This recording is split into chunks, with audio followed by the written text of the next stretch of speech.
Hello friends, আমি তমালি। আমার বাগানের প্রতি সবাইকে অনেক স্বাগত জানাই। আগের দিন হয়া গাছ সম্বন্ধে অনেকটাই কিছু বলেছিলাম, আর বলেছিলাম ফুলগুলো ফুটলে দেখাবো। তো আজকে এই ফুলগুলো দেখাবো তো অবশ্যই, তার সাথে আর একটা নতুন সাবজেক্ট নিয়েছি, সেটা হলো অর্কিডের চারা কীভাবে তৈরি করবেন। অর্কিড গাছ তো অনেকের বাড়িতেই আছে, প্রায় এখন বলতে গেলে এখন খুব পপুলার হয়ে গেছে। আগে ধৈর্যর খাতিরে অনেকেই করতেন না, কারণ একটা অর্কিডে অনেক ধৈর্য লাগে ফুল আনতে।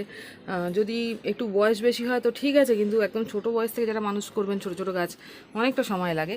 তো এখন সবাই একসেপ্ট করেছেন এই অর্কিডকে, তো অর্কিড নিয়ে এই জন্য একটু কিছু বলি, কারণ আমার কাছেও নতুন, কিন্তু যেটুকু নতুন অভিজ্ঞতাটা আছে সেই অভিজ্ঞতাটা আমি সঙ্গে সঙ্গে শেয়ার করতে চাই, কারণ পরে যদি ভুলে যাই তখন যদি মনে না থাকে আপনাদের বলতে, তো তার আগে মনে হলো যে একটু বলে দেওয়াই বেটার।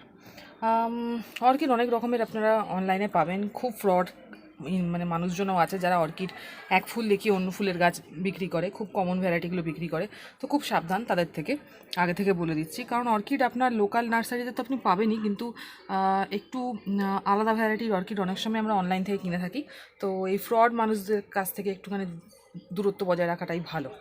আর যদি মনে করেন কোনো একদম কাস্টমাইজ কোনো একটা গ্রুপের থেকে নেবেন, মানে যাদের অনলাইনে চ্যানেল মানে শপ আছে, তো সেখান থেকে নেবেন, তো সেখান থেকেও নিতে পারেন, কিন্তু সবসময় বড়ো গাছ নেবেন, ছোটো গাছ নিতে পারেন। যেমন এগুলো সব সিডলিং মানে খুবই সিডলিং, টিস্যু কালচারের পর যেটুকু হয়েছিল এইটুকু আমাকে পাঠিয়েছিল, বাকিটা এখানে এসে হয়েছে, তো অনেকটা সময় লেগে যায়। এইগুলো কিন্তু চারা নয়। অনেকেই জিজ্ঞেস করেন যে এই যে এখান থেকে যে আবার নতুন করে বেরোচ্ছে, এইটু দুটোকে আলাদা করে নিলেই তো চারা হয়ে যায়। সবসময় সেটা সফল হয় না, আর সফল যদি হয়েও যায়, দুটো গাছেরই বাড়ন্ততে একটা ধাক্কা আসে, এবং সেই বাড়ন্তটা চট করে বাড়তে পারে না, এবং অনেক সময় হয় যে গাছ নষ্ট হয়ে যায়। তো আপনারা চারা কী করে বানাবেন? চারা কিন্তু অর্কিড নিজে নিজেই তৈরি করে। এই যে ডালগুলো দেখছেন, এই ডালগুলো কিন্তু নষ্ট হয়ে যায়নি। এর ডালটাতে ওর খাদ্য কিছুটা হয়তো সঞ্চয় করে রেখেছে, এখনও কিন্তু সবুজ আছে। এই ডালগুলো কিন্তু একটাও খয়েরি হয়নি। খয়েরি মানে শুকনো মরা কাঠের মতন দেখতে যখন হয়ে যাবে, তখন মানে ডালটা নষ্ট হয়ে গেছে।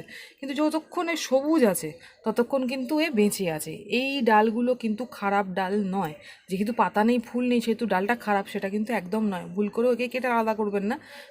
যদি মনে করেন যে হ্যাঁ খুব প্রবলেমেটিক হচ্ছে, গোড়া শুকিয়ে যাচ্ছে বা ডালটা পুরো খয়েরি হয়ে গেছে, ওই ডালের ফাঙ্গালের জন্য আপনার এই গাছের অসুবিধা হচ্ছে মেন গাছটাতে, তখন আপনি হয়তো কেটে ছেটে আলাদা করে শেকড় টেকড় বাদ দিলেন, সেটা মানে গাছকে ঠিক রাখার জন্য। কিন্তু এমনি গাছের পাতা নেই, ডালটা শুধু আছে বলে ডালটা শুধু কেটে দিলেন, তাহলে কিন্তু অর্কিডের পুরো যে গ্রোথটা ছিল সেটা নষ্ট হয়ে যাবে। আর মাঝে মাঝে এরকম রুট ওপরের দিকে উঠবে, নিচ দিয়ে বেরোবে। আমার নতুন গাছ মোটামুটি এই 9 করে হলো, 8-9 মাস কি 1 বছরের কাছে হলো, তো 1 বছর হয়েছে মনে হয়, 1 বছর হয়েছে, তো তাতে এইটুকু বেরিয়েছে। আরও আছে ভেতরেরগুলো তো দেখাতে পারবো না, কোনো সময় দেখানো সম্ভব হয়, তাও আমি চেষ্টা করছি।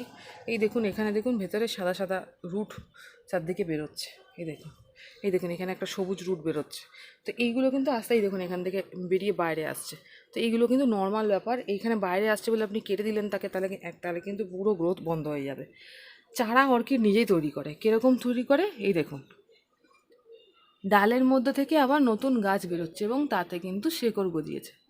এই ডাল থেকে যদি আপনি এই গাছটাকে বের করে নিয়ে, এটাকে কেই কী বলে, অনেক সময় আমি যেগুলো অনলাইনে দেখেছি সেগুলোই বলছি, কারণ একটা গাছকে পরিচর্যা করার জন্য তার সম্বন্ধে কিছুটা পড়তে হয়। তো সেই পড়ে যেটুকু বুঝেছি এটাকে কেই কী বলে, কারণ একটা ডাল থেকে আর একটা ডালের চারা তৈরি হওয়া, মানে সেম গাছেরই কিন্তু চারা তৈরি হচ্ছে। তার মানে এই নয় যে আপনার এই ডালটাতে মানে ডালটা খারাপ, ডালটা কিন্তু এখনও সবুজ আছে। অনেক সময় হয় যে গাছের ডালটা হয়তো নষ্ট হয়ে যাচ্ছে, তো সেই জন্য একটা নতুন চারা বের করছে, কিন্তু সেরকম কিছু নয়। অনেক সময় এই ডালটা এখনও সবুজ আছে, এই চারাটার সাথে আপনি নতুন চারাও পেয়ে যেতে পারেন, আবার হয়তো এখান থেকে একটা নতুন চারা বেরোলো, হতেই পারে।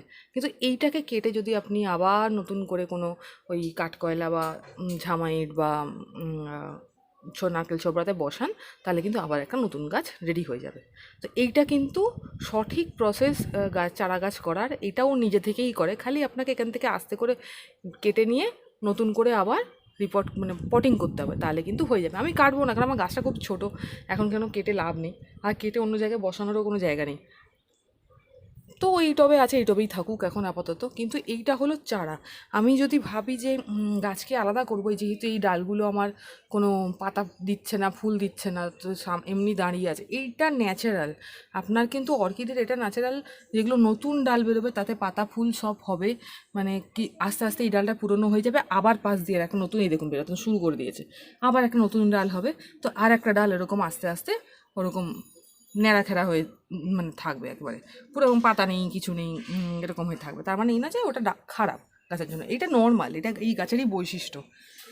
এরকমও হয়েছে আমার কাছে কিছু গাছ খারাপ এসছে, খারাপ এসছে মানে এতটাই খারাপ এসছে যে গাছটাকে বাঁচানো সম্ভব ছিল না। তো আমি একদমই ছাওয়া জায়গায় রেখেছি, আমি জানি না কতটা দেখাতে পারবো।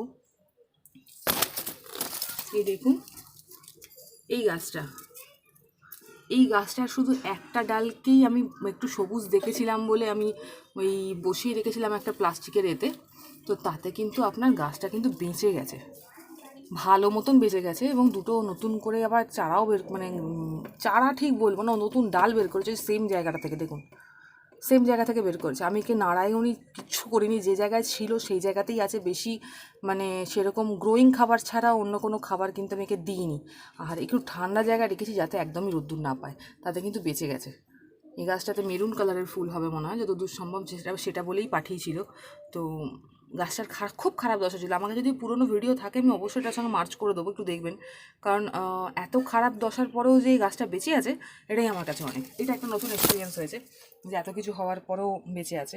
কাঠের মাউন্টিং করার চেষ্টা করেছি, কিন্তু কাঠের মাউন্টিংয়ে আমাদের মতন গৃহবধূদের করাটা খুব খাটনির, কারণ একে হয়তো সবসময় সন্তর্পণে থাকতে হবে। এই দেখুন এখন আমি সকালবেলা স্প্রে করেছি, এখন কিন্তু শুকনো হয়ে গেছে, তো আবার আমাকে এখন একে স্প্রে করতে হবে, না হলে কিন্তু এই যে শেকড়গুলো বেরোচ্ছে এই শেকড়গুলো নষ্ট হয়ে যাবে। এই গাছটা একটা নষ্ট, মানে যে পাঠিয়েছিল সেই খারাপ গাছ পাঠিয়েছিল, মানে এতটাই খারাপ, জানি না এটা হয়তো বাঁচবে না, তাও একটা ডাল সবুজ আছে দেখে আমি মাউন্টিং করে দিয়েছি, যদি বেঁচে যায়, যদি বেঁচে যায় তাহলে ভালো হয়। এই দুটো গাছের মধ্যে একটা গাছ খারাপ এসেছিলো, একটা গাছ তো সেটাও খারাপ এসেছিলো, কিন্তু এটা বেঁচে গেছে কোনো রকমভাবে।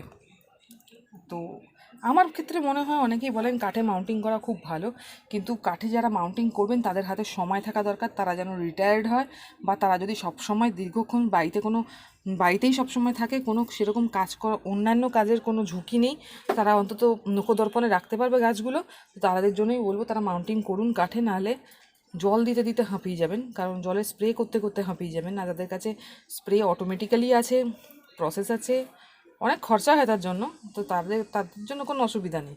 কিন্তু নর্মাল আমরা যারা ন্যাচারাল মানুষ, মাউন্টিং করলে একটুখানি মানে সন্তর্পণে রাখতে হয়, সবসময় স্প্রে করতে হয়, না হলে কিন্তু হবে না। তাও ওই মরা গাছগুলোকেই স্প্রে করেছি, তার মধ্যে থেকে এই একটা ডাল আমার ধরেছে, মানে সবুজ আছে এবং সেখান থেকে বেরোচ্ছে শেকড়, একটা ডাল যদি বেঁচে যায় তো বাকি এই গাছটা বেঁচে যাবে।